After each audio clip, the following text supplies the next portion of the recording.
Hello everyone, welcome to my channel. तो आज के इस वीडियो में हम डिस्कस करेंगे गेट 2022 के सॉल्यूशन को।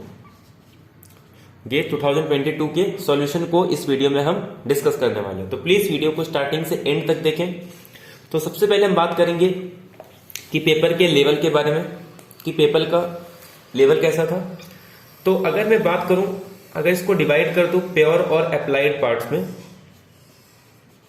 तो अप्लाइड के क्वेश्चन का जो नंबर ऑफ क्वेश्चन थे वो अप्लाइड से ज्यादा आए थे, और अप्लाइड के जिनका अच्छा था उनका ये पेपर काफी अच्छा गया होगा। ठीक है, प्योर की अगर मैं बात करूं, जैसे जनरली जो हम क्वेश्चन करते हैं, चाहे वो रियल का हो, मॉडल अलजेब्रा के हो, कॉम्प्लेक्स के हो या लीनियर अलजेब्रा के हो, ये सारे क्वेश्चन वो थे जो जनरली आप हर एक पेपर में करते हो।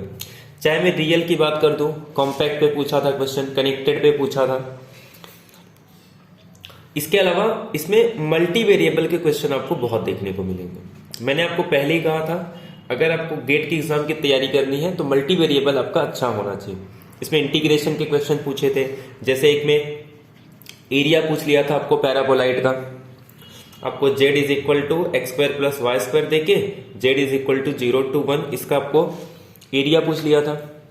एक क्वेश्चन में आपको मैक्सिमम वैल्यू पूछ लिया था, आपको z इज इक्वल टू कुछ इस तरीके से देके और एक शायद कुछ लाइन दे दिया था। ठीक है, और इसकी पूछ ली थी कि इसकी मैक्सिमम वैल्यू क्या है। एक क्वेश्चन में आपको वर्क डन पूछ रहा था, फंक्शन देके और इसके रीजन देके उस पर वर्क डन पूछ रहा था। एक क्वेश्चन में आपको लोकल, मतलब एक फंक्शन देके बोला था कि उसमें इसके क्रिटिकल पॉइंट पे लोकल मिनिमा है। ठीक है, तो लोकल मिनिमा है तो आपको एक वो क्रिटिकल पॉइंट निकाल के आपको ए क्यूब प्लस बी क्यूब निकालना था।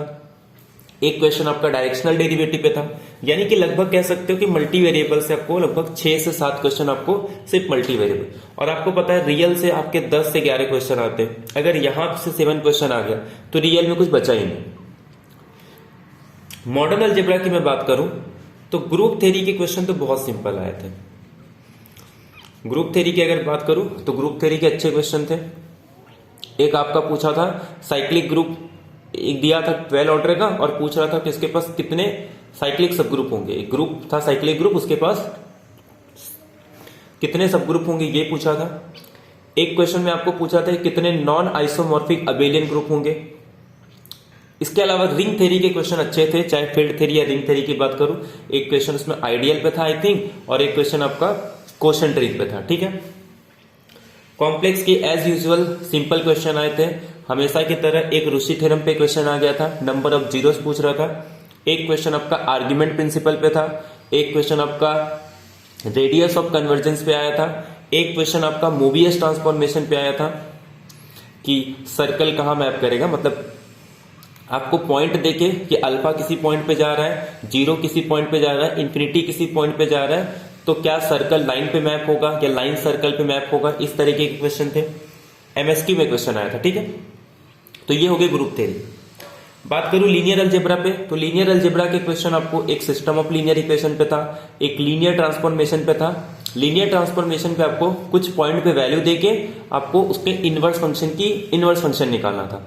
इनवर्स फंक्शन है मतलब उसका इस तरीके से दिया था कि inverse of x y is equal to p q, तो आपको पी और क्यू की वैल्यू निकालनी थी। ठीक है, इसके अलावा लीनियर अलजेब्रा के एक आपका डायमेंशन पे आया था कि आपको W1 एक सब स्पेस दिया था, W2 एक सब स्पेस दिया था, और उसके बाद आपसे पूछ रहा था W1 plus W2, W1 intersection W2, dimension of W1 plus dimension of W2। MSQ का क्वेश्चन था ये। तो इस टाइप के आपके लीनियर अलजेब्रा। एक क्वेश्चन सिंपल क्वेश्चन फेवरेट मेरा, कि जिसमें आपको आइगन वैल्यू देके आपको उसके ट्रेस और डिटर्मिनेंट के बारे में बताया। तो उसमें आपको कैरेक्टरिस्टिक पॉलिनोमियल नहीं दिया था, बट उसी के टर्म्स में एक रिलेशन गिवन था, आपको उसको कैरेक्टरिस्टिक में कन्वर्ट करना था, डिटर्मिनेंट गिवन था और आपको ट्रेस निकालना था। ठीक है, इसके अलावा एक क्वेश्चन में आपको कैरेक्टरिस्टिक कर्व देके कुछ रिलेशन गिवन था, कुछ इस तरीके से आपको एक कैरेक्टरिस्टिक कर्व दिया था। ठीक है, ऐसी कुछ तो था, देखेंगे हम लोग। और उसके बाद कुछ रिलेशन थे कि m inverse m plus alpha I is equal to something. तो 4 ऑप्शन थे, आपको चेक करना था कि कौन सा करेक्ट है। तो ये हो गया लीनियर अलजेब्रा। तो आप अंदाजा लगा सकते हो कि क्वेश्चन का लेवल ठीक ठाक था अगर आपने पढ़ा है। यहां पे सबसे इंपॉर्टेंट रोल प्ले कर रहा था मल्टी वेरिएबल, ठीक है। अगर मैं अप्लाइड की बात करूं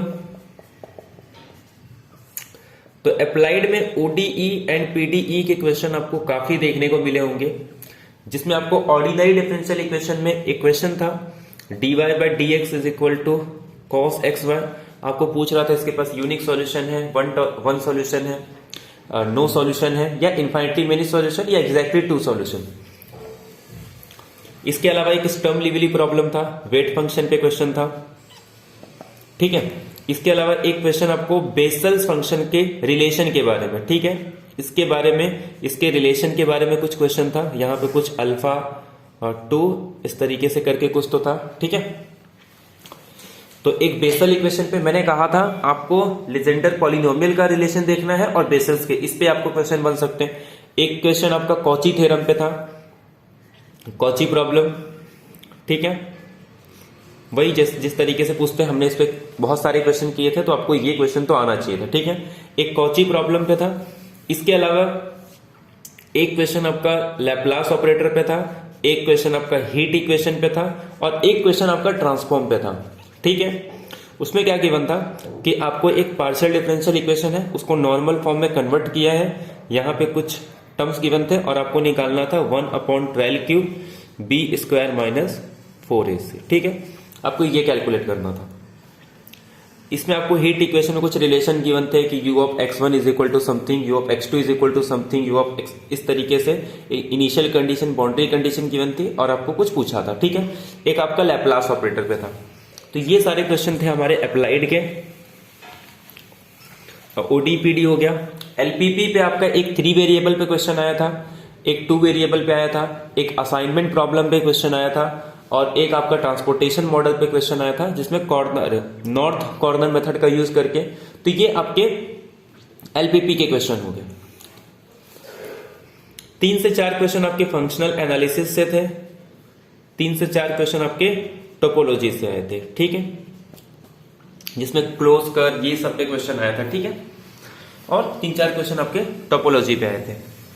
इसके अलावा अगर मैं बात करूं, कुछ 10 क्वेश्चन, आई थिंक 10 क्वेश्चन आपके एप्टीट्यूड के थे, जनरल एप्टीट्यूड। इसमें भी आपके क्वेश्चन सिंपल अच्छे क्वेश्चन थे अगर आप थोड़ा टाइम देते, जिसमें एक प्रोबेबिलिटी पे था, एक कुछ रेस का क्वेश्चन था कि ए एंड बी है जिनका स्पीड जो है वो 3:4 की स्पीड में है। ए पहले स्टार्ट कर देता है तो 140 किलोमीटर तक कुछ चलता है, इसके बाद बी की एंट्री होती है, ठीक है। तो बी अगर रेस जीत जाता है तो जब तक बी रेस जीतता है तो उस टाइम पे इसने भी कुछ ट्रैवल किया होगा, तो दोनों के बीच का डिफरेंस पूछा था। ये टाइप के कुछ क्वेश्चन थे। एक प्रोबेबिलिटी था, आपको 2 डाइस थ्रो करना था, लेकिन डाइस में 1 2 3 नहीं बल्कि कुछ P Q R S T U V थे, और आपको पूछ रहा था कि सिर्फ UV आएंगे, ठीक है। तो सिर्फ U और V ही आने चाहिए, तो उनकी प्रोबेबिलिटी क्या होगी, ठीक है। तो इस टाइप के क्वेश्चन आपको, तो ये पूरा कंप्लीट एनालिसिस था क्वेश्चन का, ठीक है। आई होप आपको ये सारी चीजें क्लियर हो गई होगी और इससे आप अंदाजा लगा सकते हो कि क्वेश्चन का लेवल क्या रहा होगा, ठीक है। तो अब एक एक करके हम क्वेश्चंस को डिस्कस कर लेते हैं। कट ऑफ की बात करूं तो कट ऑफ ज्यादा नहीं जाने वाला है, भले क्वेश्चन देखने के लिए सही लग रहे हैं, बट इसमें बहुत सारे टॉपिक है जो जनरली स्टूडेंट नहीं करते है। तो इजी, हाँ, जिसने तैयारी किया होगा उसके लिए ठीक है, बट एक्चुअली होता क्या है कि जो आईआईटी वाले स्टूडेंट रहते हैं वो तो सारे करते हैं, बट नॉर्मल स्टूडेंट इसमें से बहुत सारे टॉपिक को नहीं करते, क्योंकि नेट में जो आता है वो सिर्फ रियल और अलजेब्रा, इन पे ही फोकस रहता है। अलजेब्रा के क्वेश्चन थोड़े अच्छे थे, रियल का सिर्फ 3 से 4 मार्क्स ही पूछा था जो नेट के लिए करते, बाकी मल्टी वेरिएबल पे आ गए और इनके क्वेश्चंस को बहुत लोग नहीं करते। बाकी टोपोलॉजी कोई नहीं करता, ना ही फंक्शनल एनालिसिस करते। एलपीपी में भी ऑपरेशनल रिसर्च के बहुत सारे कम करते हैं। ऑर्डिनरी डिफरेंशियल इक्वेशन में भी हायर वाला जो 2 ऑर्डर का वो भी कोई नहीं करता, तो इसलिए कह सकते हैं कि कट ऑफ बहुत ज्यादा नहीं जाएगा। तो अगर मैं ओपन कैटेगरी की कट ऑफ की बात करूं तो कट ऑफ आपका रह सकता है 25 से 27। अगर मैं ओबीसी की बात करूं तो 22 से 24, और अगर मैं एसटी एससी की बात करूं तो 19 से 21, ये आपका कट ऑफ रहने की चांसेस है, ठीक है। तो ये हो गया कट ऑफ के बारे में। कुछ दिन में, 1 वीक में या 10 दिन में हो सकता है। 10 दिन के अंदर आपका रिस्पॉन्स भी आ जाएगा, तो आप अपने मार्क्स को चेक कर सकते हो। ठीक है, चलो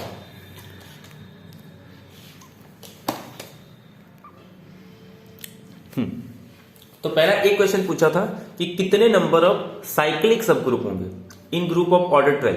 ठीक है, तो ग्रुप दिया है 12 ऑर्डर का साइक्लिक सब ग्रुप, तो इसके पास कितने सब ग्रुप होंगे? तो जितने इसके फैक्टर्स होंगे, इसके फैक्टर्स कौन से होंगे? या तो आप फॉर्मूले से निकाल लो, 2 का स्क्वायर इंटू 3, तो इसके ऊपर पावर 2 है तो मतलब 3, इसके ऊपर पावर 1 है मतलब 2, 3 2 जा 6, या फिर आप डायरेक्ट निकाल लो 1 2 3 4 6 12। तो ये फैक्टर्स होंगे, तो इसके पास टोटल नंबर ऑफ सब ग्रुप कितने आ जाएंगे? 6। तो इतना सिंपल क्वेश्चन आया था ग्रुप थ्योरी का। ठीक है, तो इसका आंसर क्या आ जाएगा? 6। देयर आर 6 साइक्लिक सब ग्रुप। सेकेंड ग्रुप था कि कितने number of non isomorphic abelian group होंगे ऑफ ऑर्डर अप टू ये। किसी ग्रुप को ऑर्डर ये दिया है, तो इसके पास कितने number of non isomorphic abelian group होंगे। तो एक्चुअली इसमें हम लोग क्या करते हैं, हम लोग किसी भी ग्रुप के ऑर्डर को उसके प्राइम फैक्टराइजेशन के फॉर्म में लिखते हैं और उसके बाद निकालते हैं कि कितने उसके पास नॉन आइसोमॉर्फिक अबेलियन ग्रुप होंगे। बट इसमें ये ऑलरेडी गिवन है, तो हमारा काम और आसान हो गया। ठीक है, तो ग्रुप का ऑर्डर क्या दिया है? ऑलरेडी वो प्राइम फैक्टराइजेशन में दिया है, तो 2 का स्क्वायर, 3 का क्यूब, 5/4। तो 2 के कितने पार्टीशन बनेंगे? सिर्फ 2, एक 1 साइज का, एक 2 साइज का। 3 के 1 2 3 साइज के यही बनेंगे। 4 के देखो, एक तो 1 2 3 4 और एक बनेगा 2 2। तो टोटल कितने आ जाएंगे? इसके 5, इसके 3, इसके 2, और मल्टीप्लीकेशन सबको मल्टीप्लाई कर देंगे तो 2 × 3 × 5।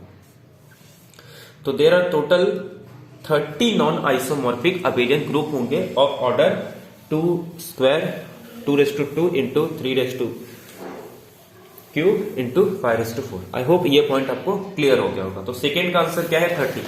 तो ऐसे ऐसे क्वेश्चन आपको याद होगा, मैंने जिसने मेरा वीडियो देखा होगा, मैंने कहा था कि जैसे ही आप पेपर में बैठते हो सबसे पहले आपको मॉडर्न अलजेब्रा के क्वेश्चंस को ढूंढना है, क्योंकि मॉडर्न अलजेब्रा के क्वेश्चन में बहुत कम टाइम लगते हैं। अब ये देखो, ये जनरली गेट में एक एग्जाम को अगर मैं छोड़ दूं ना, तो हर बार पूछ रहा है कि कितने नंबर ऑफ जीरोस होंगे। ठीक है, और वो भी कितना सिंपल आपको पूछ भी क्या रहा है, सिंपल पूछ रहा है कि एक यूनिट डिस्क में इस f ऑफ z के पास कितने नंबर ऑफ जीरोस होंगे। 2 × z⁻7 2z⁵ plus 2z³ - z+1। आपको क्या ढूंढना होता है? इसमें से एक h ऑफ z, एक g ऑफ z, जिसका मॉडुलस g ऑफ z के मॉडुलस से ग्रेटर देन हो। किस पे पूछ रहा है? यूनिट डिस्क पे। तो अगर मैं 1 पुट कर दूंगा, ये सपोज मैं, ये मेरे पास h ऑफ z आ गया, तो इसका मॉडुलस ले लूंगा तो कितना आ जाएगा? 7। ऐसे g ऑफ z का मॉडुलस ले लूंगा बचे हुए को, तो यहाँ पे 2 + 4 + 1 + 5 कितना आ जाएगा? 6। तो इसका मॉडुलस ग्रेटर देन है, तो therefore h of z and h of z plus g of z के पास सेम नंबर ऑफ जीरोस होंगे इस यूनिट डिस्क के अंदर। h ऑफ z के पास कितने हैं? 5। तो h of z plus g of z के पास भी कितने होंगे? यानी कि f ऑफ z के पास भी टोटल 5 जीरोस होंगे इस यूनिट डिस्क के अंदर। ठीक है, आई होप आपको ये क्लियर हो गया होगा। तो इसका आंसर क्या आ जाएगा? 5 आ जाएगा। तो पहले का आंसर 6, सेकेंड का आंसर 30, थर्ड का आंसर 5। अब ये देखो, ये क्वेश्चन में क्या कह रहा है? कैलकुलेट करना है डायरेक्शनल डेरिवेटिव। आपको फंक्शन क्या गिवन है? x + x cos z - y sin z + y। किस पॉइंट पे? P0 पॉइंट पे। और किस डायरेक्शन में? In the direction from P0 to P1। ये क्वेश्चन मैंने आपको कराया भी था, आपको याद होगा, टेम्परेचर वाला। वो भी कुछ इसी तरीके से था कि 2 पॉइंट दिया था, उसका डायरेक्शन कैसे निकालते हैं। ठीक है, तो इस क्वेश्चन को हम लोग सॉल्व करते हैं। ये अच्छा क्वेश्चन था, जस्ट आपको डायरेक्शनल डेरिवेटिव निकालना है। और ऐसे क्वेश्चन मैंने आपको कराया भी थे कि कैसे डायरेक्शनल डेरिवेटिव निकालते हैं। आपको क्या गिवन है? f of x y z is equal to x plus x cos z minus y sin z plus y। ठीक है, ये गिवन है। आपको क्या करना है? Directional derivative in the direction of P0 कैसे निकालते हैं हम लोग? ग्रेडियंट f निकाल लो। किस पॉइंट पे? पी नॉट पॉइंट पे, और उसके बाद उसका इनर प्रोडक्ट लेना है किसके साथ, यूनिट वेक्टर के साथ। सिंपल मैं इसको इस तरीके से लिख सकता हूं। तो मुझे क्या चाहिए, इसका ग्रेड एफ इस पॉइंट पे चाहिए और उसके बाद यूनिट वेक्टर चाहिए। नो, अगर अब मैं इसका ग्रेड एफ निकाल लूं तो ग्रेड एफ क्या आ जाएगा, यहां से एक्स का 1 प्लस कॉस जेड। ठीक है, अगर y के रिस्पेक्ट में करूं तो ये आ जाएगा मेरे पास 1 माइनस साइन जेड, और अगर मैं इसको z के रिस्पेक्ट में करूं तो ये मेरे पास आ जाएगा माइनस एक्स साइन जेड और माइनस वाई कॉस जेड। ठीक है, अब किस पॉइंट पे पूछा है, पी नॉट पे। तो पी नॉट क्या है मेरे पास, 2 माइनस 1 0। तो जहां पे जेड 0 है वो तो मेरा 0 आ जाएगा, तो देयरफॉर 1 1 और ये पूरा 0, और ये मेरे पास देखो ये मेरे पास कितना आ जाएगा 1, लेकिन y कितना दिया है -1, तो यानी कि ये मेरा फिर से 1 आ जाएगा। ठीक है, रुको रुको रुको रुको, जब मैं 0 पुट करूंगा तो cos 0 तो ये आ जाएगा, ये आ जाएगा 2, ये आ जाएगा मेरे पास 0 का 1, ये पूरा 0 आ जाएगा, और ये मैं पुट करूंगा तो 1 और ये +1। ठीक है, तो ये मेरे पास आ गया grade F at the point P not. Now अब मुझे निकालना है यूनिट वेक्टर। तो यूनिट वेक्टर के लिए पहले मुझे वो वेक्टर तो चाहिए। तो वेक्टर कैसे निकालना है, पी नॉट से लेके P1 तक। तो हम लोग क्या करते हैं, P1 में से P नॉट को माइनस कर देंगे। अब P1 क्या गिवन है मेरे पास, 0 1 2 में से माइनस करना है 2 -1 0 को, तो ये आ जाएगा -2, यह आ जाएगा 2 और यह आ जाएगा 2। कोई दिक्कत यहां तक नहीं। अब हम लोग क्या करते हैं, इसका यूनिट वेक्टर के लिए 2 का स्क्वायर और ये 4 4 4 यानी कि 3 टाइम्स 4, तो 4 का बाहर 2 आ जाएगा और ये 3 आ जाएगा, तो 2 सब मैं कैंसिल कर दूंगा, तो सिंपल मेरे पास -1 1 1 बाय √3। तो ये मेरे पास यूनिट वेक्टर आ गया। ठीक है, तो अगर मैं डायरेक्शनल डेरिवेटिव निकालूं पी नॉट पे grade F at the point P not inner product with unit vector. ठीक है, तो ये मेरे पास आ गया था 2 1 1 इंटू, मैं 1/√2 को बाहर ले लेता हूं, √2 नहीं, कितना था 1/2 √3 और यहां पे आ जाएगा मेरे पास कितना था, पहला -1 और ये 1 1 1। तो हम लोग क्या करते हैं, इसको इससे मल्टीप्लाई करेंगे तो -2 ये बाहर ही रखते हैं, इसको इससे मल्टीप्लाई करेंगे +1, इसको इससे मल्टीप्लाई करेंगे +1, तो एक्चुअली ये 0 आ गया। अगर 0 नहीं आता तब हमको इसको √3 से डिवाइड करना होता, और √3 की वैल्यू क्या होती है 1.732। कैलसी भी आपके पास अवेलेबल होता है, वहां से भी कर सकते हो या फिर इसका भी यूज करके आप निकाल सकते हो, बट ये 0 आ गया तो इसका कोई दिक्कत नहीं, आपका आंसर कितना आ जाएगा 0। आई होप ये क्वेश्चन आपको क्लियर हो गया होगा और सभी ने इसको अच्छे से किया होगा, सबका आंसर 0 ही आया होगा। ठीक है, तो ये सब हम लोग नेट के क्वेश्चंस को डिस्कस कर रहे हैं।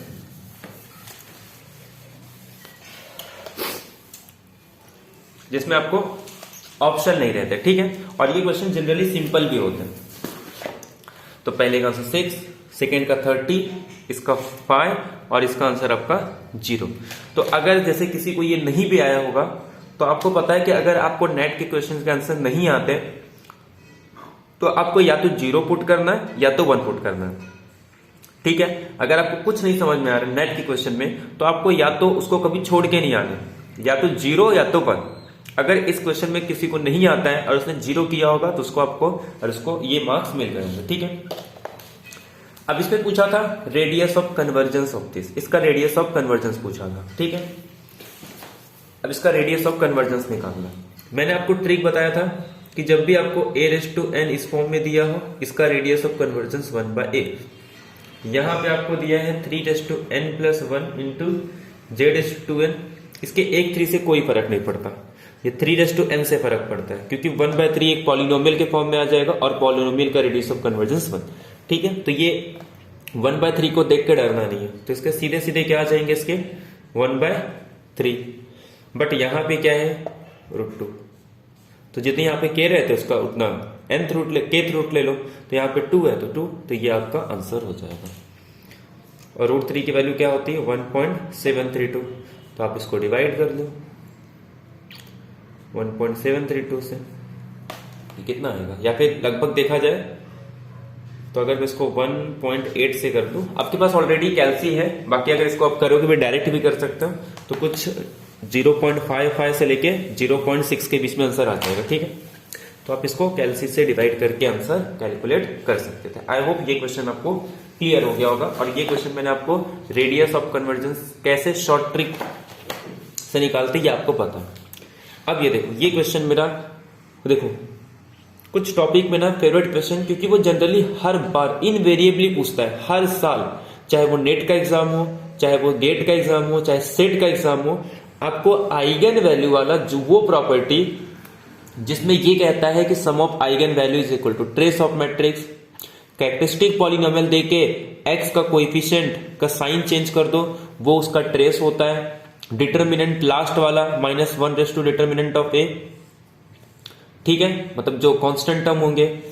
तो ये क्वेश्चन आपको हर साल पूछते हैं, तो ये क्वेश्चन आपको इतने प्रैक्टिस होने चाहिए क्योंकि ये बहुत इंपॉर्टेंट क्वेश्चन है। अभी हम लोग क्या करेंगे, अब सुनो, 10 डेज है आपके पास नेट के लिए।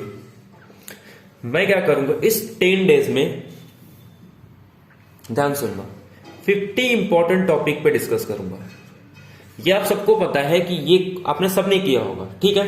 तो ये 50 इंपॉर्टेंट में 10 डेज करूंगा ताकि यहां से आपके एक भी क्वेश्चन ना हटे। हर दिन में क्या करूंगा, real plus modern algebra plus complex analysis plus real linear algebra, ठीक है। हर दिन जो एक लेक्चर होगा उसमें एक टॉपिक रियल का लूंगा, एक टॉपिक मॉडर्न अलजेब्रा, एक टॉपिक कॉम्प्लेक्स एनालिसिस, एक टॉपिक लीनियर अलजेब्रा और एक टॉपिक अप्लाइड का ले लूंगा। जैसे किसी दिन मैं ओडी का ले लूंगा, किसी दिन पीडी का ले लूंगा, किसी दिन सीओबी का, किसी दिन इंटीग्रल इक्वेशन का, किसी दिन मार्को चेन का, किसी दिन एलपीपी का, किसी दिन मैकेनिक्स का, किसी दिन नंबर थ्योरी का, नंबर थ्योरी तो एक्स में आ जाएगा, ठीक है। किसी दिन अपना कौन सा बचा, ओडी हो गया, पीडी, या फिर इसी को रिपीट कर देंगे, ठीक है। तो ऐसे 10 दिन, ऐसे रियल के आपके 10 इंपॉर्टेंट टॉपिक हो जाएंगे, मॉडर्न अलजेब्रा के 10 इंपॉर्टेंट टॉपिक हो जाएंगे, कॉम्प्लेक्स एनालिसिस के, और इसमें से कुछ को मैं अवॉइड करूंगा क्योंकि जो आपको ऑलरेडी पता है, ठीक है। जैसे काउंटेबिलिटी को तो आपको पता ही है, काउंटेबिलिटी के क्वेश्चन आते हैं, तो उसको करा के मतलब नहीं है। तो जो ऐसे इंपॉर्टेंट टॉपिक जो हर साल पूछते हैं उनके किस किस टाइप के, ताकि इन 50 टॉपिक्स में से कम अगर 10 टॉपिक्स भी आ गए तो आपके 40 to 50 मार्क्स आराम से आ जाएंगे। और ये वो है जिसमें आप 100% एक्यूरेसी के साथ और मिनिमम टाइम में कर सकते हो। ऐसे क्वेश्चन में फायदा ये होता है कि अगर आप इन क्वेश्चन को एग्जाम में उठाओ ना, तो ये करने के बाद आपके पास इतने टाइम बचते हैं कि आप किसी भी क्वेश्चन को, हार्ड क्वेश्चन को टाइम दे सकते हो, ठीक है। तो ये 10 डेज में आपको मैं 50 इंपॉर्टेंट टॉपिक पे एक डेली लेक्चर रहेगा 10 डेज तक, क्योंकि वो काफी एग्जाम में आपके लिए काफी यूजफुल रहेगा, ठीक है। तो ये देखो, अब इसमें क्या कह रहा है कि M एक 3x3 मैट्रिक्स है, कुछ रिलेशन गिवन है, ये कैरेक्टरिस्टिक नहीं है, ठीक है। उस मैट्रिक्स का डिटर्मिनेंट -9 है, तो ट्रेस M क्या होगा। अब ध्यान दो, मैट्रिक्स का ऑर्डर 3x3 था, नहीं 3x3 ना 2x2 का ही था, इसमें गलत दे दिया, ठीक है। m² is equal to m+3 कह रहा है मैट्रिक्स का डिटर्मिनेंट -9 है, कोई दिक्कत नहीं, मैं इसको ढंग से लिख देता हूं, m² - m-3i is equal to 0। मैं एक काम करता हूं, इसको 3 से मल्टीप्लाई कर देता हूं, यह आ जाएगा 3m² - 3m - 9i plus minus plus, ठीक है। तो ट्रेस m क्या होगा मेरा, अगर सपोज किसी मैट्रिक्स का ये कैरेक्टरिस्टिक पॉलिनोमियल हो जाए तो इसका ट्रेस क्या होगा, ट्रेस आ जाएगा मेरे पास -(-3) इज इक्वल टू 3। डिटर्मिनेंट कितना आ जाएगा, -9। अब एक बात, अगर किसी मैट्रिक्स का डिटर्मिनेंट -9 है और ये रिलेशन गिवन हो तो उसका ट्रेस कितना आ जाएगा, 3। और यही क्वेश्चन आपको पूछा था, ट्रेस पूछा था, नेट का क्वेश्चन था, ऑप्शन नहीं थे। आई होप ये क्वेश्चन आपको क्लियर हो गया, बहुत ही सिंपल क्वेश्चन था, 1 मार्क्स के लिए आई थिंक। तो ऐसे ऐसे क्वेश्चन आपको एग्जाम में पूछे गए गेट में, ठीक है। तो ये इसीलिए मैंने कहा कुछ क्वेश्चन के लेवल बहुत सिंपल थे और कुछ क्वेश्चन सिंपल थे बट हमें पता नहीं थे, बट ये कह सकते हैं। ये कौची प्रॉब्लम थोड़ा कैलकुलेशन पार्ट था इसमें, बट क्वेश्चन सिंपल था क्योंकि ये टाइप के क्वेश्चन मैंने आपको कराए हैं, ठीक है। लेट द कॉची प्रॉब्लम, इसमें आपको क्या करना होता है, दोनों कांस्टेंट टर्म के बीच में एक रिलेशन निकालना होता है और फिर आपको वैल्यू पुट करके आंसर निकाल सकते हो, ठीक है। ये कॉची प्रॉब्लम दिया है, ठीक है। सॉल्व करते हैं इसको। तो लैग्रेंजस मेथड्स का यूज करके हम लोग इसको सॉल्व करते हैं। तो x del u by del x plus x square plus y del u by del y is equal to u, ठीक है। ये आपको गिवन था। अब हम लोग क्या करेंगे, d x by x d y by x square plus y और डी यू बाय यू। सीधे सीधे यहां से आपको एक कांस्टेंट मिल जाएगा, ये आ जाएगा log x, ये आ जाएगा आपका log u, एक कांस्टेंट ले लेता हूं log a, तो ये आपका x is equal to a u आ जाएगा। तो यहां से a की वैल्यू x अपॉन यू, कोई दिक्कत नहीं। सेकेंड में क्या करता हूं, इसमें u तो मिल गया, ठीक है। अब इनका यूज करके हम लोग सॉल्व करते हैं। ये आ जाएगा dx by x d u by x square plus y, ठीक है। तो d u by d x की जो वैल्यू आ जाएगी वो x square plus y upon x, ठीक है, मतलब x plus y by x, ठीक है। That is d y by d x minus y by x is equal to, क्या है ये, एक लीनियर डिफरेंशियल इक्वेशन है, तो ये आपको सॉल्व करना होगा। तो एक रिलेशन को मैं यहां पे लिख देता हूं कि एक कांस्टेंट की वैल्यू आ गई a is equal to x upon u, और ठीक है, और इसको सॉल्व करते हैं, ठीक है। आई होप आपको ये चीजें समझ में आ रही होगी। अब लीनियर डिफरेंशियल इक्वेशन का सॉल्यूशन कैसे निकालते हैं, y into integrating factor p of x मतलब -1 upon x dx is equal to integration of r of x मतलब राइट साइड वाला और इंटीग्रेटिंग फैक्टर और उसके बाद फिर से इंटीग्रेशन कांस्टेंट b, ठीक है। ये आ जाएगा y e raise to minus x का क्या आ जाएगा, log x raise to -1 that is simple 1 by x, यहाँ पे x into 1 by x d x plus b. ये सब आपको जल्दी जल्दी सॉल्व करने आना चाहिए, ठीक है। तो यहां से y बाय एक्स आ जाएगा, ये x x कैंसिल, तो सिंपल x प्लस बी आ जाएगा, ठीक है। तो यहां से आपको b is equal to y by x minus x मिल गया। तो ये हमारे पास दो रिलेशन तो मिल गए। क्या आ गया second, b is equal to y by x minus x, ठीक है। या फिर इसको ऐसे भी लिख सकते हैं y minus x square by x. अब देखो, अब हमें क्या गिवन है कि u of 2y is equal to y minus 4। तो x को मैं ले लेता हूं 2, y को अगर मैं t ले लूंगा तो u मेरे पास t माइनस 4 आ जाएगा, ठीक है। अगर मैं फर्स्ट में पुट करता हूं तो ये आ जाएगा 2 अपॉन t माइनस 4, और अगर मैं सेकेंड वाले में पुट करता हूं तो b is equal to y by t मतलब t बाय 2 माइनस 2, ठीक है। ये आ गया मेरे पास। तो कहीं से एक t की वैल्यू निकाल के किसी एक रिलेशन में पुट कर देते हैं हम लोग, ठीक है। b is equal to y upon x, y t है, तो ठीक है।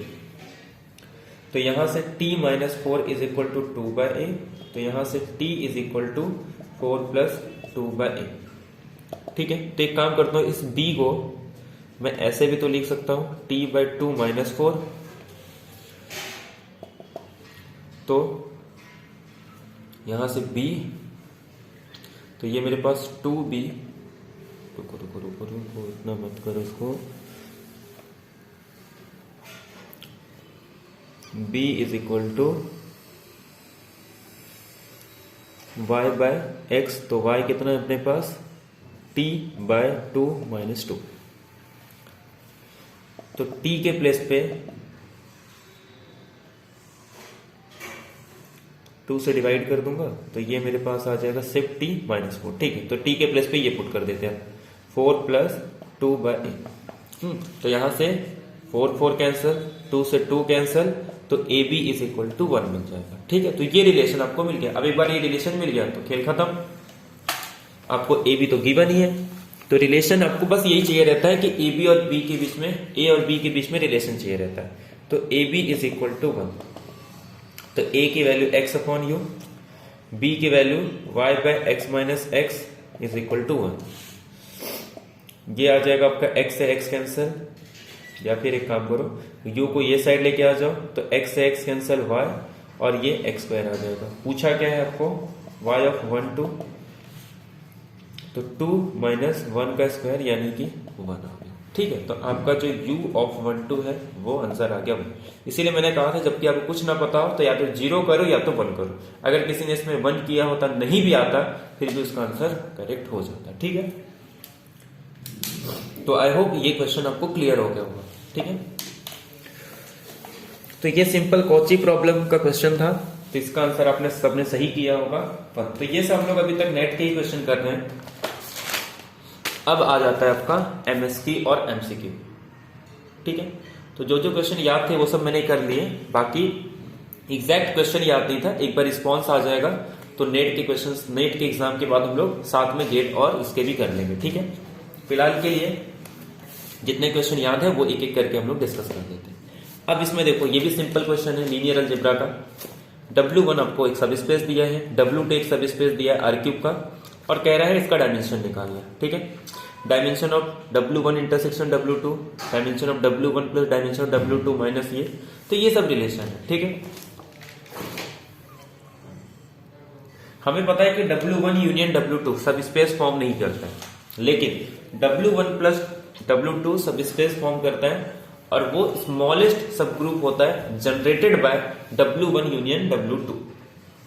इसीलिए हम लोग डायमेंशन निकाल पाते हैं, dimension of W1 plus dimension of W2 का dimension of W1 plus dimension of W2 minus dimension of W1 intersection W2।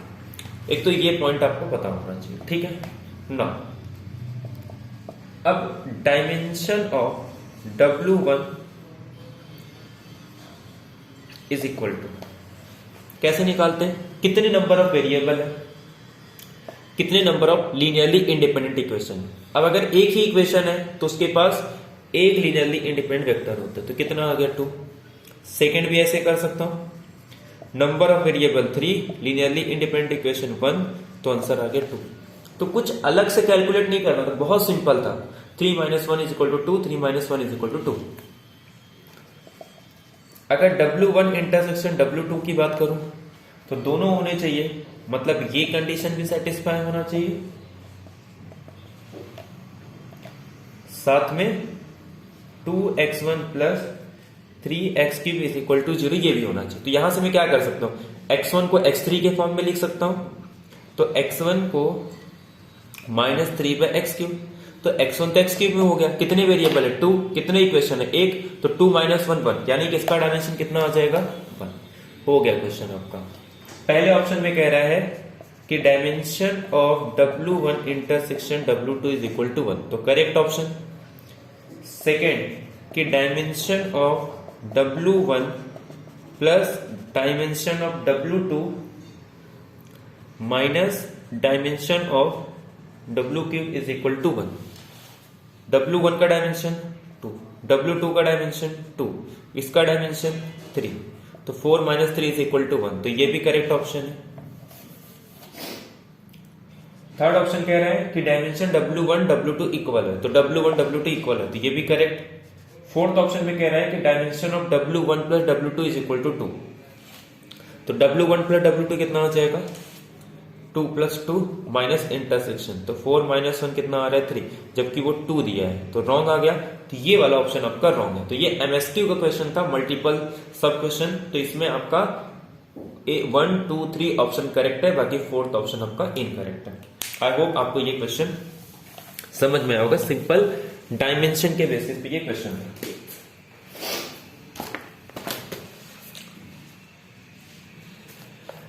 अब देखो नेक्स्ट क्वेश्चन की बात करते हैं।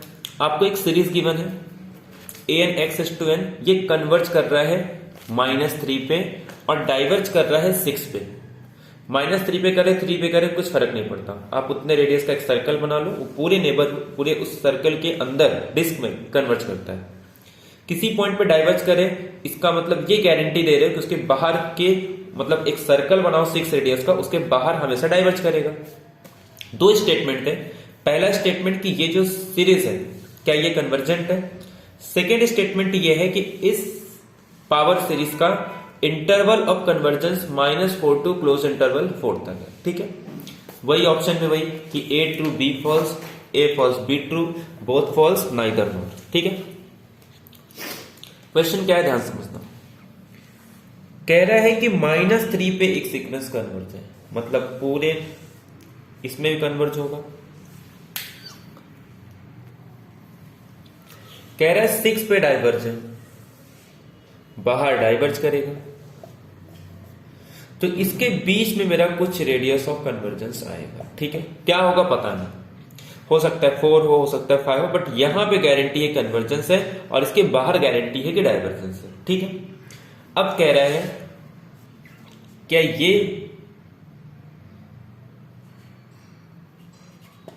जो सीरीज है ये कन्वर्जेंट होगी यानी। एक बात बताओ, जब रेडियस ऑफ कन्वर्जेंस मेरा कितना है, पूरा 3 से लेके 6 इसके बीच में होगा, और ये कह रहा है x = -1 तो मेरा कहीं यहां पे आएगा, तो यहां पे तो हर एक पॉइंट पे कन्वर्जेंस है, तो ये स्टेटमेंट मेरा करेक्ट है। सिंपल क्वेश्चन था, कोई ज्यादा दिमाग नहीं लगाना था, सिंपल सा क्वेश्चन था, बाय डेफिनेशन आ गया कि पहला ऑप्शन तो मेरा करेक्ट है।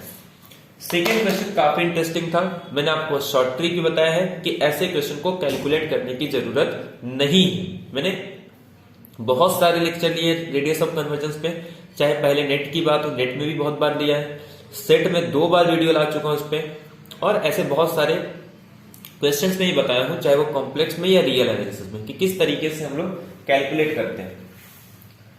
आपको दिया गया है -1 x⁴n 4n log n। जब भी आपको an में कहीं पे भी log n दिखे सीधे कैंसिल कर दो, कहीं पे पॉलिनोमियल दिखे सीधे सीधे कैंसिल कर दो। ठीक है, बहुत बार बताया मैंने। 1/4n है तो इसका रेडियस ऑफ कन्वर्जेंस आ जाएगा 4। कोई दिक्कत नहीं भी पता है तो वो तो ऑलरेडी गिवन है इसमें, तो दिक्कत क्या थी यहां पे। अब देखो उसने कह दिया -4 से लेके 4 तक, जबकि आपको पता होगा कि इंटरवल ऑफ कन्वर्जेंस सिर्फ ओपन इंटरवल की बात करता है, वो बाउंड्री की बात नहीं करता। बाउंड्री पे हमको चेक करना पड़ता है कि उस पॉइंट पे वो कन्वर्जेंस है या नहीं।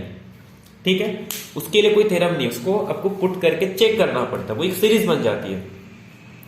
मैंने क्या किया, एक बार 4 पुट कर दी। ठीक है, कोई दिक्कत नहीं, तो ये तो कैंसिल हो गया, तो सीधे सीधे ये मेरे पास एक सीरीज बन गया। ठीक है, अब ये सीरीज का क्वेश्चन है, अब ये पावर सीरीज का क्वेश्चन नहीं है। अब बताओ ये कन्वर्जन सही है। अब ये हमारे पास रिजल्ट है, अल्टरनेटिव सीरीज है, ये 1/n एक सीक्वेंस है, डिक्रीजिंग सीक्वेंस, कन्वर्ज कर रहा है 0 पे, तो ये सीरीज कन्वर्जेंट हो जाएगा बाय डिरिचलेट थ्योरम। तो ये आई होप ये पॉइंट आपको क्लियर है। लेकिन अगर मैं -4 पुट कर दूं तो ये -1/n ये यहां से बाहर आ जाएगा, सिंपल 4/n ये कैंसिल, आपकी ये even आ जाएगा, और even मतलब हमेशा 1, तो यहां से ये हट गया। अब क्या ये सीरीज कन्वर्जेंट है? नहीं। तो log an का बहुत सारे रिजल्ट बताए हैं मैंने, इस पे पावर 1 है तो कभी कन्वर्जेंट नहीं होता। मैंने कुछ 6-7 रिजल्ट बताए थे। ठीक है, कि log n पे क्या होना चाहिए, इस पे p रहेगा, ग्रेटर देन 1 के लिए कन्वर्जेंट होता है, लेस देन 1 के लिए नहीं। ठीक है, तो ये सब रिजल्ट आपको यूज करने थे। तो इसका मतलब सेकंड स्टेटमेंट इनकरेक्ट है।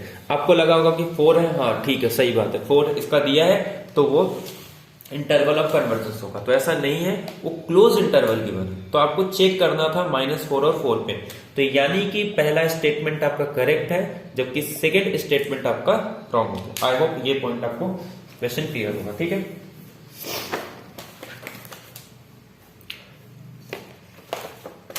अब नेक्स्ट क्वेश्चन देखो। ऐसे क्वेश्चन प्रीवियस ईयर में भी अगर आप उठा के देखोगे ऐसे as it is same question आपको देखने को मिलेंगे, as it is same question. ठीक है, xn -1 ठीक है, xn -1 की बनी क्या, xn -1 भी होगा, xn +1 ठीक है, इसी तरीके से कुछ फर्क नहीं पड़ता। इस तरीके से कुछ रिलेशन गिवन था और आपको पूछ रहा था कुछ कंडीशन, एग्जैक्ट कंडीशन मुझे याद नहीं यहाँ पे, बट मैं आपको सॉल्व करके बता देता हूँ कि क्या होगा। बाकी जब रिस्पॉन्स आएगा तो आप लोग चेक कर सकते हो।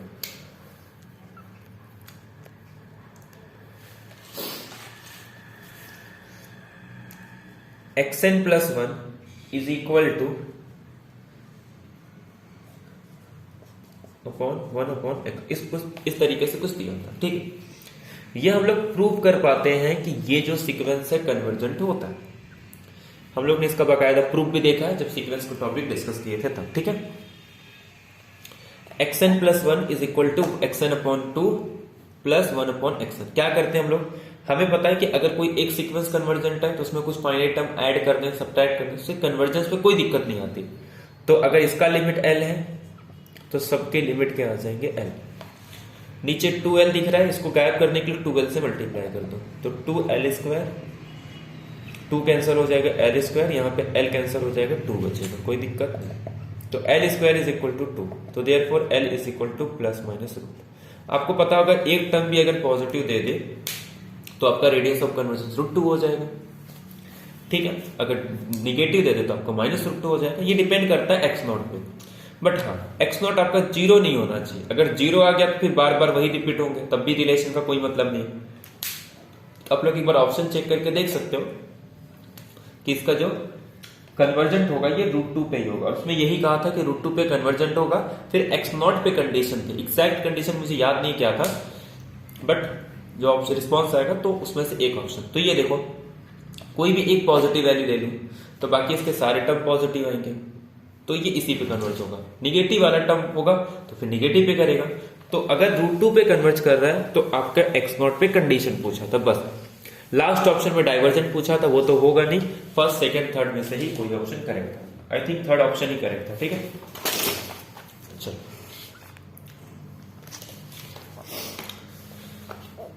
ये सिंपल आपको देख के लग रहा होगा शायद कॉची थ्योरम से आएगा या रेसिडी थ्योरम, बट अगर आप थोड़ा ध्यान दोगे तो आपको समझ में आ गया होगा, क्योंकि इसका रूट तो निकाल नहीं सकते, तो आपको देखते ही क्लियर हो गया होगा, ऑप्शन से भी समझ में आ गया होगा कि ये आर्ग्यूमेंट प्रिंसिपल है। आर्ग्यूमेंट प्रिंसिपल मतलब कुछ इस टाइप से होना चाहिए, 1/2 pi i f dash z upon f of z is equal to d z. ये होता है कि कितने नंबर ऑफ जीरोस है, number of zeros minus number of poles, ठीक है। तो f आपको दिया है f of z is equal to z/101 + 1। इसके डेरिवेटिव की अगर मैं बात करूं तो 101 इंटू z/100। तो ऊपर ये तो दिया नहीं है, तो मैं इसको लिख सकता हूं f dash z upon 101 into z/100। तो ये आपको अंदर खुद से मल्टीप्लाई और डिवाइड करना होगा, ठीक है। तो हमारे पास जो गिवन है इंटीग्रल z/10 अपॉन z101 + 1, तो इसका आंसर आ जाएगा 2 पाई आई, क्योंकि वो 1/2 पाई आई ये राइट साइड में आ जाएगा। एक नीचे मुझे 101 खुद से ऐड करना था, उसके बाद यहाँ पे नंबर ऑफ जीरोस, किसके इसके कितने जीरोस है 101, तो 101 कैंसिल, आंसर आ जाएगा 2 पाई। तो सिंपल आर्ग्यूमेंट प्रिंसिपल का क्वेश्चन था, ज्यादा कुछ आपको दिक्कत नहीं होनी चाहिए थी ऐसे क्वेश्चन में। तो इसमें ऑप्शन भी ज्यादा हार्ड नहीं थे, सिंपल है, तो 2 पाई आई आपका आंसर आ जाएगा। हाँ, इसी में ये क्वेश्चन डिफिकल्ट कब हो जाता जब यहाँ पे वो 1/101 दे देता, या फिर 101 100 ऐसे कुछ देता, तब आपको दिक्कत होती। बट ऐसे आप सिंपली बता सकते हो कि इसका आंसर क्या होगा, ठीक है। सेकेंड क्वेश्चन देखो, ये भी ऐसा क्वेश्चन है जो हमने कई बार एज इट इज क्वेश्चन हमने नेट में आया है। आपको एक सेट गिवन है, वो टप्पल है r² के, जो x² + y² <1 है, यानी कि एक यूनिट डिस्क की बात कर रहे हैं। सेकेंड में ये भी एक डिस्क है, बट इसका सेंटर 2 और 0, यहां पे ओरिजिन पे है 1 रेडियस का, ये भी 1 रेडियस का है, बट इसका सेंटर 2 0 है। आपको m डिफाइन करना है a यूनियन b, और n डिफाइन करना है, पहले इनका इंटीरियर ले लो a और b का, और फिर उनका यूनियन डिफाइन करो। आपको पता है a और b अगर कनेक्टेड है तो a यूनियन b कनेक्टेड होता है कब, जब उनके इंटरसेक्शन नॉन एम्प्टी हो, दैट इज पॉइंट, ठीक है। और एज इट इज क्वेश्चन आपको याद होगा कुछ इस तरीके से था, नेट में मैंने बहुत बार कराया, कुछ इस तरीके से, एक बार इस तरीके से दिया था, आपको ये पॉइंट अलग से ऐड कर दिया था, दूसरी बार इस तरीके से किया था, एक में अलग से पॉइंट यही वाला ऐड कर दिया था। अगर कुछ याद होगा तो उस वही क्वेश्चन है एज इट इज, कुछ अलग नहीं है इसमें, कुछ C 0 1 कुछ इस तरीके से आपको गिवन था वो, ठीक है, वही क्वेश्चन है। ठीक है, एक दो क्वेश्चन और करते हैं, बाकी फिर मैं आपको क्वेश्चन दिखा देता हूं, आप ट्राई कर लेना। बाकी तो मैंने आपको स्टार्टिंग में बहुत सारे क्वेश्चन बता दिए थे कि किस किस टाइप के क्वेश्चन आए हुए थे, ठीक है। तो एक दो क्वेश्चन और करते हैं, उसके बाद कुछ क्वेश्चन मैं आपको दे देता हूं, वो आप ट्राई कर सकते हो, ठीक है।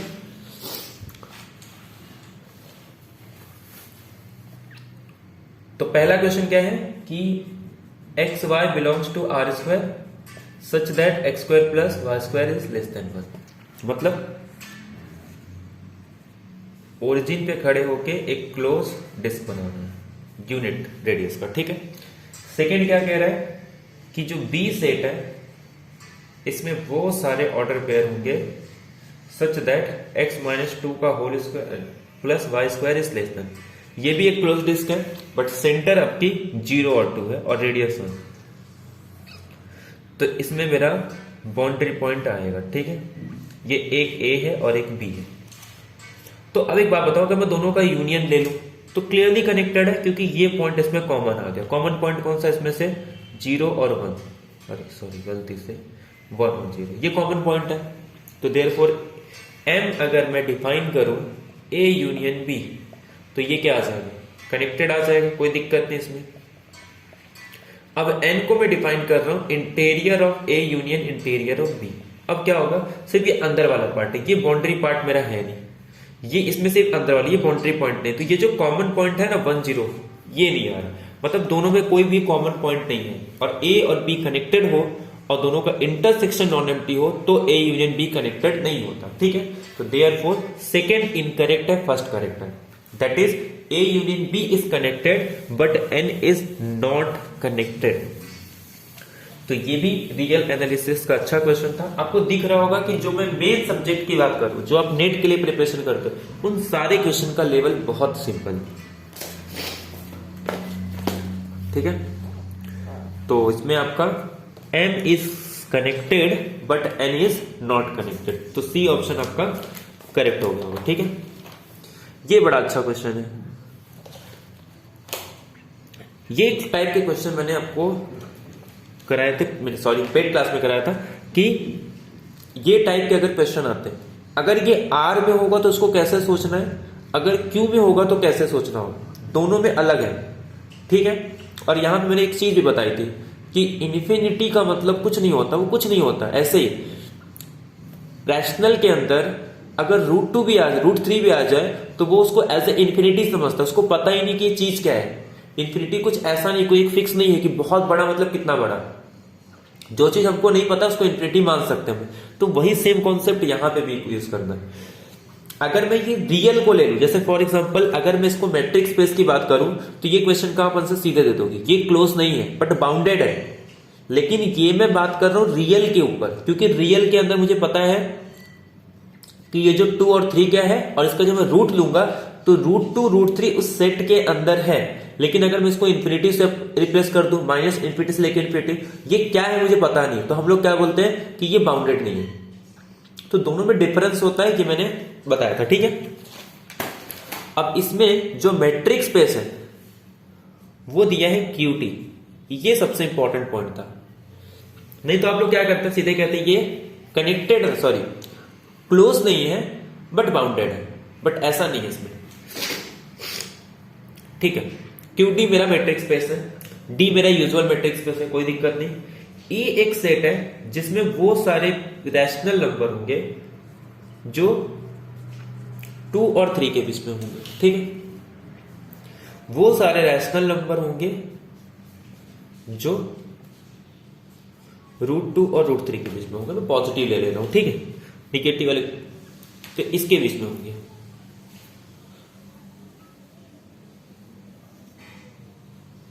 या फिर छोड़ो, पॉजिटिव वाले ये लेके मैं आपको समझा देता हूं। अब एक बात बताओ,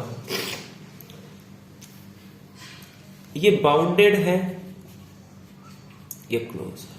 अब सीधे इसको देख के बोल दोगे ये क्लोज नहीं है, और ये दो वैल्यू के बीच में बाउंडेड है तो आप कहोगे बाउंडेड। एक बात बताओ, जब हम रियल की बात करते हैं ना, तो रियल में ये नंबर एग्जिस्ट करता है क्या? रैशनल के अंदर ये पॉइंट है? अब ये है ही नहीं, तो ये जब कुछ पता ही नहीं है क्या है, ये हो सकता है इन्फिनिटी हो, तो इसे हम लोग बाउंडेड तो नहीं कह सकते, तो एक्चुअल में ये बाउंडेड नहीं है।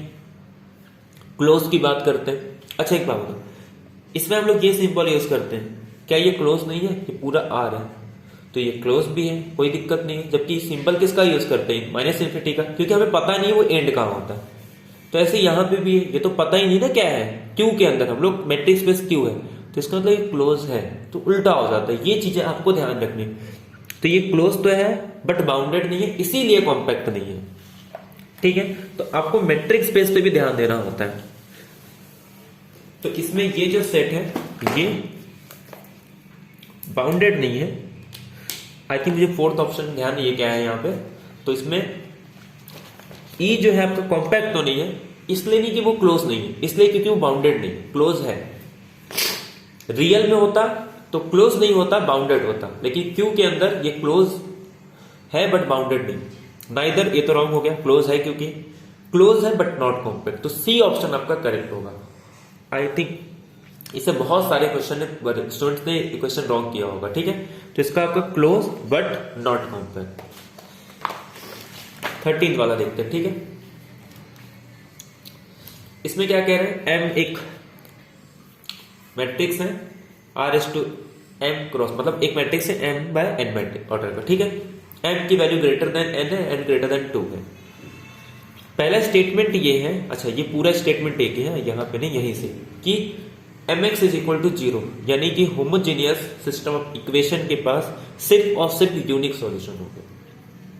सेकेंड स्टेटमेंट, एक स्क्वायर मैट्रिक्स है, ई क्यूब 0 है, तो then i plus E square एक सिंगुलर सॉल्यूशन होगा। ठीक है, ये क्वेश्चन डिस्कस करते हैं, उसके बाद आज का लेक्चर एंड करते हैं, बाकी आप लोग ट्राई कर लेना। ठीक है, मैं आपको क्वेश्चन दिखा दूंगा, आप लोग खुद से ट्राई कर सकते हो।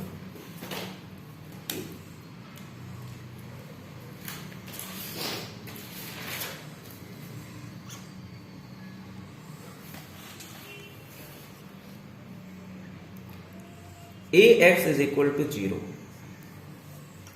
Homogeneous system of equation. ठीक है, हमेशा कंसिस्टेंट होता है।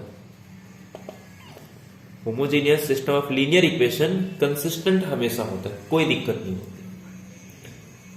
या तो यूनिक होगा, या तो यूनिक या इनफाइनाइटली मेनी सॉल्यूशन, यही दो ऑप्शन बचते। कंसिस्टेंट हमेशा होगा, कंसिस्टेंट हमेशा है यूनिक सॉल्यूशन या infinitely many solution. Unique solution तब होता है जब मैट्रिक्स का रैंक n के इक्वल हो जाए, ये पॉइंट आपको पता होगा। जब लेस देन n क्या है, नंबर ऑफ कॉलम्स है। ठीक है, अगर स्क्वायर मैट्रिक्स है, ठीक है, अगर स्क्वायर मैट्रिक्स है, लेकिन स्क्वायर मैट्रिक्स तो है नहीं है, तो बात ही नहीं। अब उसने कह दिया है कि मैट्रिक्स का जो रैंक है वो 2 है। मैट्रिक्स का रैंक क्या है, सॉरी 2 नहीं है, गलत दे दिया है, n है। n है, इसका मतलब ये तो हो ही नहीं सकता। और हमें पता है कि कोई भी मैट्रिक्स के पास यूनिक सॉल्यूशन है, इसका मतलब इसका रैंक n है, तो इसका इनवर्स एग्जिस्ट होगा। इनवर्स एग्जिस्ट होगा तो 0 is the only solution, trivial solution बोलते हैं इसको। तो यूनिक सॉल्यूशन मतलब ट्रिवियल सॉल्यूशन, तो भैया ट्रिवियल सॉल्यूशन वही तो कह रहे हैं। तो सिंपल क्वेश्चन था, कुछ इसमें ज्यादा दिक्कत नहीं थी। तो पहला स्टेटमेंट आपका करेक्ट हो गया कि इसके पास सिर्फ और सिर्फ यूनिक सॉल्यूशन, यानी कि सिर्फ और सिर्फ 0 ही सॉल्यूशन होगा। सेकेंड देखते हैं, सेकेंड बिलोंग कर रहा है R S to N cross N, मतलब ई एक मैट्रिक्स है, N by N square matrix है। ठीक है, ई क्यूब 0 है, सीधे सीधे ये नील पोटेंट मैट्रिक्स की बात कर रहे हैं। ठीक है, आपको मैंने बताया भी है कि नील पोटेंट मैट्रिक्स आपको बनाना है। जैसे फॉर एग्जांपल मैं n को 3 ले लेता हूं, कोई दिक्कत नहीं। n को अगर 3 लेना है, 3 पावर पे 0 चाहिए, तो आप standard super upper triangular matrix ले लो। वैसे जरूरत नहीं है इसका, आप 0 मैट्रिक्स से भी कर सकते हो, बट मैं स्टैंडर्ड बता देता हूं ताकि आगे नेट में भी आपको यूजफुल हो। ये स्टैंडर्ड मैट्रिक्स है, मैंने बहुत बार बताया कि जब भी आपको नील पोटेंट मैट्रिक्स थे, कभी भी यही मैट्रिक्स लेना, बहुत काम करेगा। इसका जब ये स्क्वायर करते हो तो सिर्फ ये बचता है। ठीक है, मतलब 0 0 1 0 0 0 सॉल्व करके आप चेक कर सकते। और जब ई क्यूब करोगे तो 0 है, खत्म, ये क्वेश्चन ही खत्म हो गया। ये सब आपको याद होना चाहिए कि इसका क्या मैट्रिक्स कब आता है। तो 1 प्लस ई स्क्वायर, तो आई मतलब इसमें ऐड कर दो, तो 1 1 1 अपर ट्रायंगुलर मैट्रिक्स है, डिटरमिनेंट कितना आ रहा है 1, और इसमें कह रहे हैं सिंगुलर सॉल्यूशन होगा, तो ये एलिमिनेट हो गया।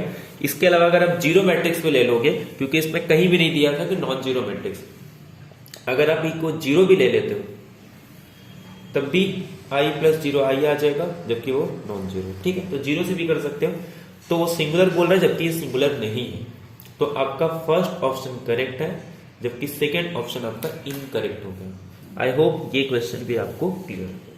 तो लगभग हमने 13 क्वेश्चन कर लिए, तो टाइम हो गया एक्शन में, नहीं तो और कंटिन्यू कर लेते हैं हम लोग। मैं आपको क्वेश्चन दिखा देता हूँ, एक्चुअली मैंने लिखे तो थे कुछ 20+ क्वेश्चन, ये सब करा देंगे, तो ठीक है। मैं आपको क्वेश्चन दिखा देता हूँ, आप एक बार ट्राई कर लेना। एक क्वेश्चन ऑर्डिनरी डिफरेंशियल इक्वेशन का है, यूनिफॉर्म। अच्छा, इसका आंसर क्या है? तो A is true but B is false, तो ये आपका सी ऑप्शन इसमें करेक्ट हो जाएगा।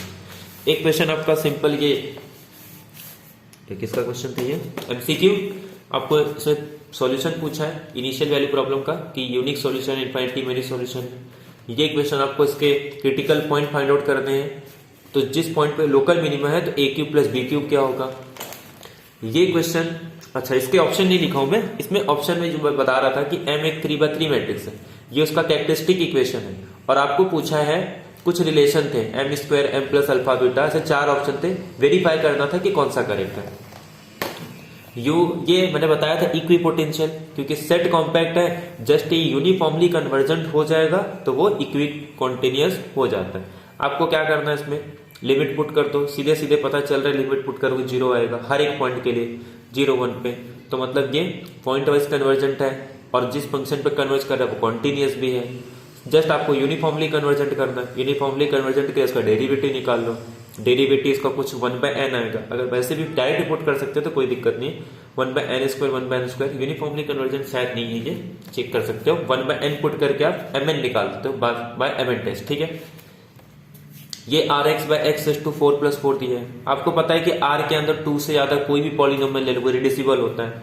आप इसका फैक्टर x⁴ + 4 नहीं, शायद 1 था, ठीक है, 1 था या 4, ये एक बार देख लेना।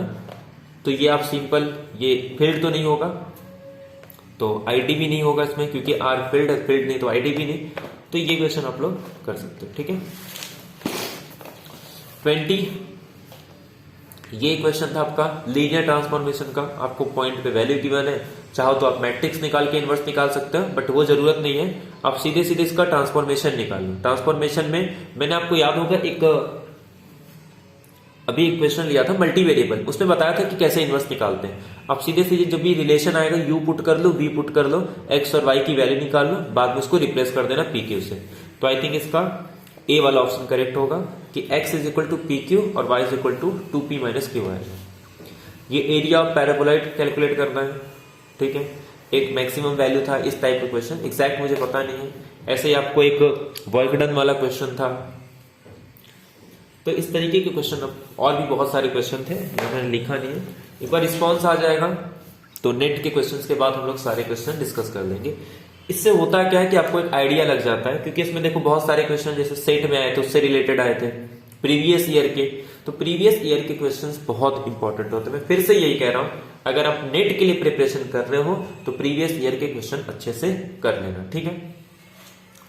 तो मंडे से संडे, ठीक है, तो मंडे से डेली, आज का डेट कितना है 16 को पेपर है, तो ठीक है, मैं ट्राई करूंगा कि 10 वीडियोस आपको लेके आऊं, ठीक है। किसी दिन 2 वीडियो लेके आ जाऊंगा। 10 वीडियोस में क्या लिख रहा हूं, ठीक है, 10 वीडियोस में आपको टोटल मैं ट्राई करूंगा कि 50 टॉपिक ऐसे लेके आऊं कि वो 50 टॉपिक्स बहुत इंपॉर्टेंट होंगे, कि उसमें से आपको 10 to 15 क्वेश्चन तो आपको डायरेक्टली मिल जाएंगे, ठीक है। और 10 to 15 क्वेश्चन नेट के अंदर 40 से 50 मार्क्स के हो जाते हैं, अगर मैं उसमें 4.75 के कर दूं, ठीक है, अगर 15 क्वेश्चन की बात करूं, जो कि काफी यूजफुल होंगे, तो ये वीडियो देखना ना भूलना। तो आज से या कल से ही मैं आपको ये वीडियो अपलोड करना स्टार्ट कर दूंगा, ठीक है। बाकी बढ़िया तरीके से जिन्होंने गेट का पेपर दिया था वो भी अच्छे तरीके से तैयारी करो। जिन्होंने गेट का पेपर नहीं दिया था तो उनको आइडिया लग गया होगा कि पेपर थोड़े सिंपल आ रहे हैं, ठीक है। तो हो सकता है नेट का भी लेवल थोड़ा सिंपल हो, तो इस बात को ध्यान में रखना है। तो कट ऑफ, अगर पेपर सिंपल है तो कट ऑफ के हाई जाने के चांसेस होते हैं। तो जितने सिंपल क्वेश्चन है उसमें आपको एक भी इनकरेक्ट नहीं करना है। गेट में मैंने यही कहा था, अगर आपकी एक्यूरेसी अच्छी है, आप कम क्वेश्चन अटेम्प्ट करो, 20 क्वेश्चन अटेम्प्ट करो, लेकिन आपकी एक्यूरेसी अच्छी है, 30+ भी आप स्कोर कर देते हो, तब भी आपके चांसेस है कि कट ऑफ क्लियर हो जाएंगे, ठीक है।